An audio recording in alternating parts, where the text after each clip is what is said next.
Hey, what's up, guys? My name is Harry Dell, and I guess we got a new welterweight champion in Kell Brook. He got the win over Porter, and it was a very good win. Porter, to be honest, was outsmarted in that fight.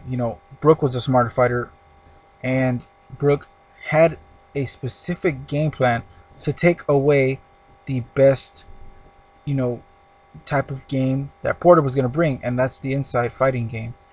Porter is good on the inside, and Brook knows that he's not a good inside fighter, offensively or defensively. So he did the next best thing that worked for him, and that was to clinch, tie up Porter, and push him off and get off that 1-2, and it worked for him.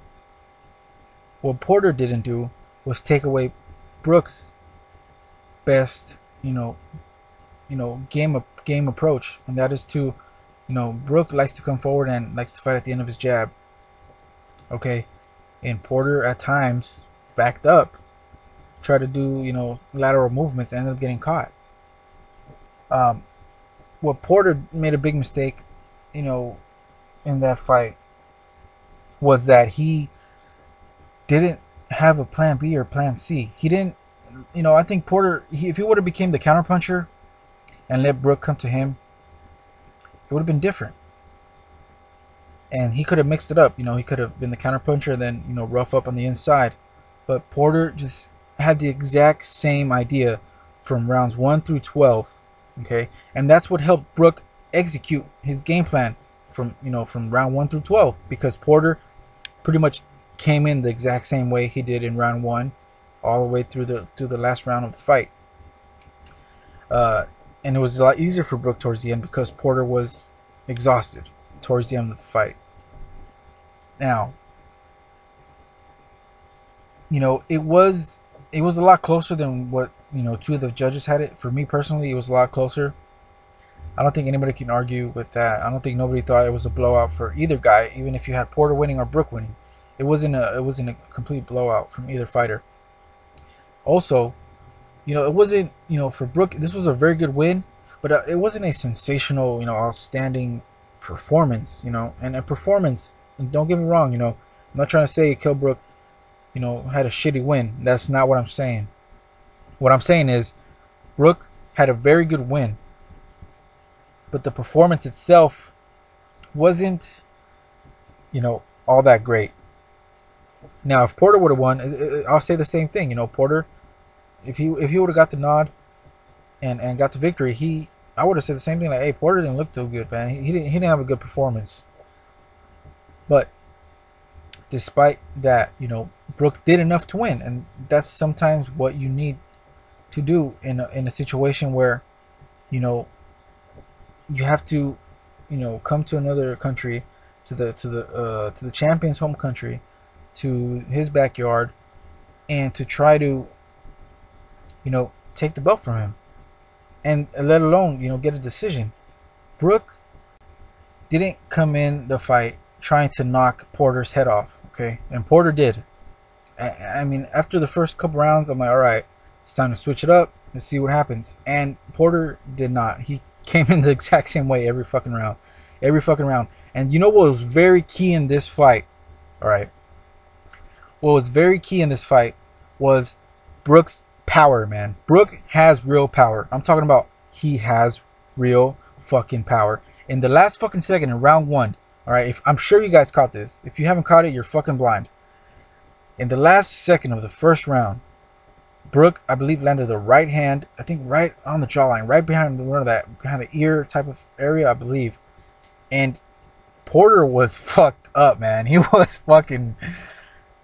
fucked up, man. He got saved by the fucking bell, man. Straight up. He got saved by the bell.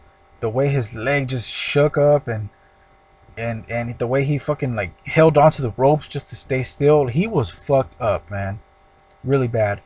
And I honestly believed that the fight was going to be over. I was like, oh shit, he's done, man. When he comes out for round 2, he's not going to have his legs. But Porter is relentless, and he is very resilient. I think he was hurt towards in the later rounds of the fight, but he just doesn't really show it, in a drastic way. If he does look hurt, He'll just come right back, bam, trying to attack, and that is very, admirable, because Porter is a warrior, straight up.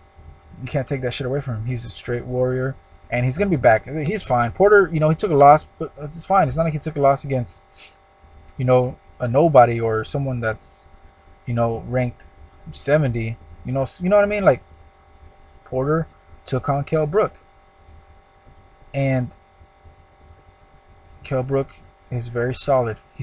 And I feel Kell can very much improve, especially on his inside game. And I think the reason why he decided to come with that approach as far as tying up Porter is because in order to work on something, like let's say Maidana not having a very good jab, in the beginning of his career, always had an okay jab, but now it's it's way better, or let's say for Brook now. He doesn't have a good inside game, but over time and I'm sure he's working on this behind the scenes. Okay. I'm sure he's working on his inside game, but I don't think he was ready to try and see if it was good enough against someone who has only an inside game. In Porter. Porter, that's his fight. On the inside, very rough. And I don't think Brook was ready to try and test the waters as far as, hey, let's see how good my inside game has improved. Let's see how much I've learned. I don't think he was ready for that. So he did the next best thing, and that was to clinch, tie him up, and Porter, he also smothered himself a lot. Porter was simply just not smart in this fight, and I'm very surprised that Kenny Porter didn't tell him to switch up his game plan. Or I don't even think they had another game plan, to be honest. I really don't think the team Porter had a plan B or C. But Brook did enough to win the rounds because he had very effective, clean punches, and it looked very good for the judges. And I think that's what helped him get the nod in those rounds, in the majority of the rounds, because they scored it 9-3, and the other one scored it 8-4. And I think that's what ultimately made the difference. Brook was able to impose and he was able to control. He was able to control and impose his type of fight. He was able to control Porter's fight and keep it very he very contained. Porter was able to get shots here and there, but he contained it. And also he was able to impose his best attributes, being the fighting at the end of his jab, and he was able to do it perfectly. It's a solid win. It's a very good win for Brook. And what they're talking about next is Marquez, and I believe that is the fight to be made, because you have, look, come on guys, a couple years ago you wouldn't say Marquez versus Brook. Nobody even knew who Brook was a couple years ago. And the ones who did know him, they would say, "Why no way? They're different divisions. No, that's not gonna happen. For what?" It's different now. It's very different now. You got Marquez having an opportunity to win his fifth division world title. Okay, and you got a chance for Brook to try to dethrone a legendary Mexican champion. Okay, and this is not going to be like when Khan beat Barrera. Okay, Marquez at least is still a very credible opponent. Okay, and I don't want to hear that Marquez, oh, he's too old, man. If he beats Marquez, that's fine, man, because he was too old anyways. Brook, he should fight the young guys. Look, if it's okay for fucking Marquez to rematch Pacquiao, and it's okay for Pacquiao to fight him, but it's not okay for Brook to fight him, and then you can say, oh, well, Pacquiao's old too, and it's kind of evened out. Look, yes, Pacquiao's old too, I guess you want to say it, but Pacquiao's fucking, Pacquiao. Come on.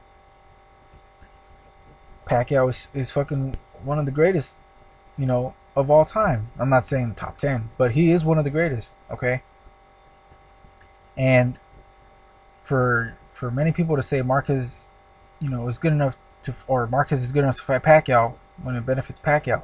but he's not. It's not good enough to fight Brook. I think that's a lot of bullshit. Okay, Brook versus Marquez is a fight that has to be made, and it will get made, and it's gonna be in the UK. I feel.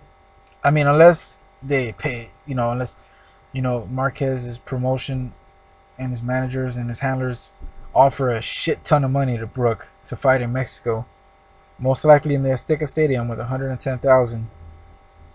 I'm sure Brook would be like, "Let's do it, fuck it," I'm sure he's down, because what would be better than to defeat a Mexican legend in fucking Mexico, in one of the in the cathedral stadium of that country, and being the Azteca Stadium.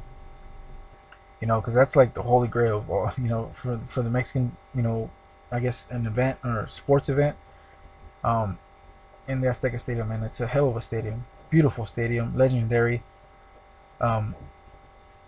and I don't think Brook ain't stupid to pass up on a chance on having a guy like Marquez on his resume, because it's a winnable fight. But besides that, besides the whole history and the whole,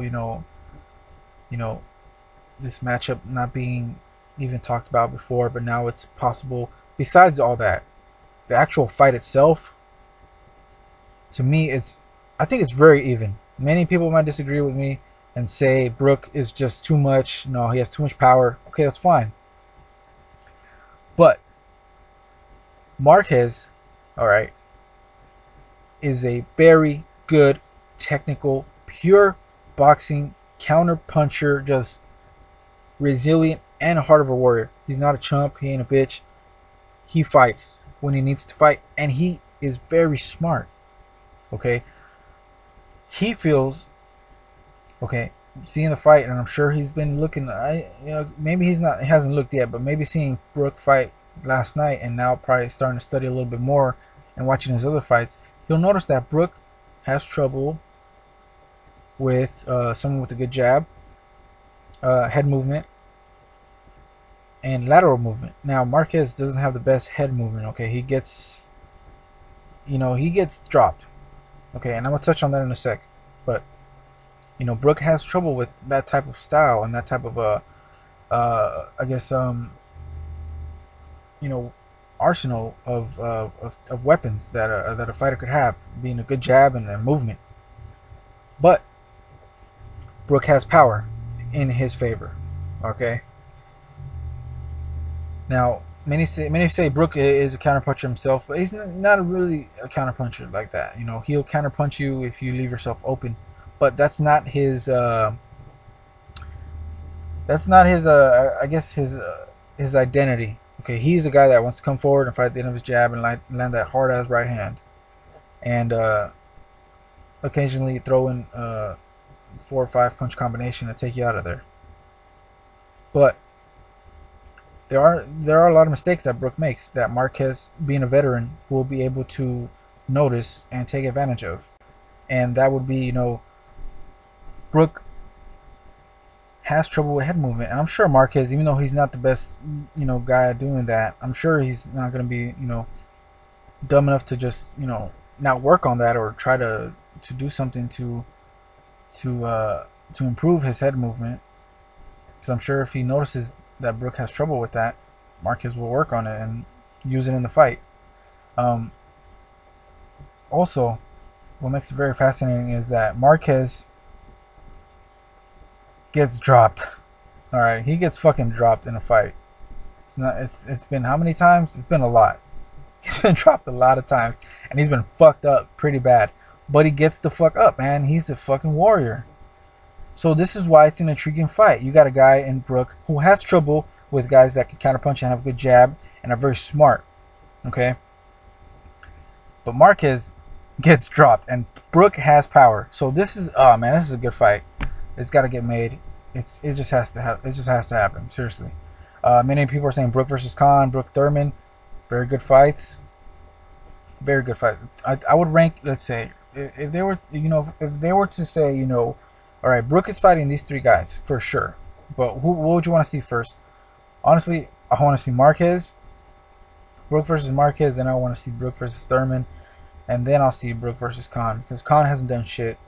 All right, he talks a lot of shit that Brook is not on his level and that he deserves to fight, him now. And Khan needs to shut the fuck up. He's always full of it. Anyways, that's gonna be it for now, guys. I want to know what you guys think. What's next for Brook? What's the next big fight? And what's next for Porter? Do you guys think Porter's done? You think Porter's come and gone? To me, Porter's fine, man. He's solid. He's a very, very good fighter. He's gonna fight one more time before the year's over, and he's gonna be just fine. But I want to know what you guys think. Leave your comments below, and until next time, see you later.